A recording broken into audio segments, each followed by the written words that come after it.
আসসালামু আলাইকুম গাইস, আজকে আমি বানাইছি কাবাব। এখানে ছিল আপনার 3 আইটেম কাবাব, একটা ছিল লাচুনি। যাই হোক, তো আপনাদেরকে ভিডিওতে শুধু একটাই দেখাবো, সেটা হচ্ছে হারিয়ালি কাবাব, কারণ লম্বা ভিডিও হয়ে যায়। তো এখন দেখেন আমি চিকেনটা কি সুন্দরভাবে ফ্রাইড করতেছি। তো এটা আপনি ফ্রাইড করার পর একটা পাত্রে রেখে দিব। আর পাত্রে রাখার পর এখানে শুধু মশলা, অল্প মশলা, এখানে ছিল কাঁচামরিচ, আর হচ্ছে ধনিয়া পাতা, আর হচ্ছে কি আপনার পুদিনা পাতা, আর এটা হচ্ছে কি আপনার পেঁপের চলকার রস। যাই হোক, তো এখন আমি দিয়ে দেবো আপনার ধনিয়ার ফাঁকি, আর দিয়ে দেবো জিরার ফাঁকি, আর সবচেয়ে স্পেশাল হচ্ছে গিয়ে আপনার এলাইচের ফাঁকি, এটা দিতেই হবে। আর হচ্ছে কি এটা গরম মশলা।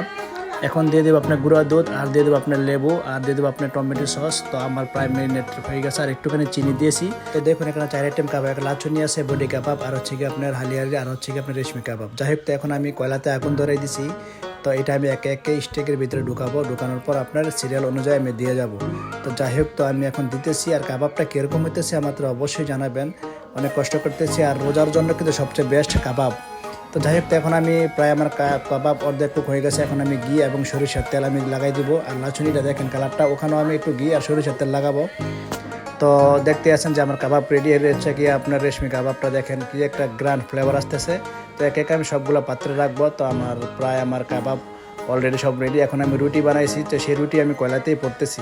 তার এখানে 4টা আইটেম কাবাব দেখেন, রাত্রে ভিডিও সুন্দর না। আর এখানে ছোটো প্রাইভেট দাসদেরকে নিয়ে, ভাতিজাদেরকে দিয়ে আমরা খাইতেছি।